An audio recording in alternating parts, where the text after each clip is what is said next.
An Introduction to the Devout Life by St. Francis de Sales. Book 1, Chapter 3. Devotion is suitable to all sorts of vocations and professions. In the creation, God commanded the plants to bring forth their fruits, each one according to its kind. Even so, He commands all Christians, who are living plants of the Church, to bring forth their fruits of devotion, each one according to his quality and vocation. Devotion ought to be differently exercised by the prince, by the gentleman, by the tradesman, by the servant, by the widow, by the maid, and by the married person. And not only so, but the practice also of devotion must be accommodated to the health, the capacity, the employment, and the obligations of each one in particular. For I ask you, would it be fit for a bishop to be as retired as a Carthusian monk? And if the married people should store up no more than Capuchin beggar monks, if the tradesman should be all day in church like a monk, and the religious were continually exposed to all exterior exercises of charity for the service of his neighbor, just like the bishop, would not this devotion be ridiculous, preposterous, and unsupportable? This fault, nevertheless, happens very often, and the world, which does not or will not discern any difference between real devotion and the indiscretion of those who pretend to be devout, blames and murmurs at it, which cannot remedy such disorders. No, Philothea, devotion prejudices nothing when it is true, but rather it makes all things perfect.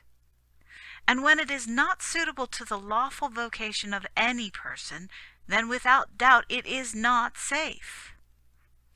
The bee, says Aristotle, draws honey from flowers without hurting them, leaving them as whole and fresh as it found them. But true devotion goes yet farther, for it does not injure any calling or employment, but, on the contrary, adorns and beautifies all. They say all sorts of precious stones cast into honey become more glittering, each one according to its color. And all persons become more acceptable in their vocation when they join devotion to it. The care of the family is thereby rendered less burdensome, the love of the husband and wife more sincere, the service to the prince more faithful, and all sorts of business easier and more supportable. It is an error, or rather a heresy, to endeavor to banish a devout life from the camps of soldiers, the shops of tradesmen, the courts of princes, or the business of married people. It is true, Philothea, that devotion, merely contemplative, monastical, and religious, cannot be exercised in these vocations. But besides these three sorts of devotion, there are many others proper to make those perfect who live in secular conditions. Abraham, Isaac, and Jacob, David, Job, Tobias, Sarah, Rebekah, and Judith, all bear witness to this in the Old Testament.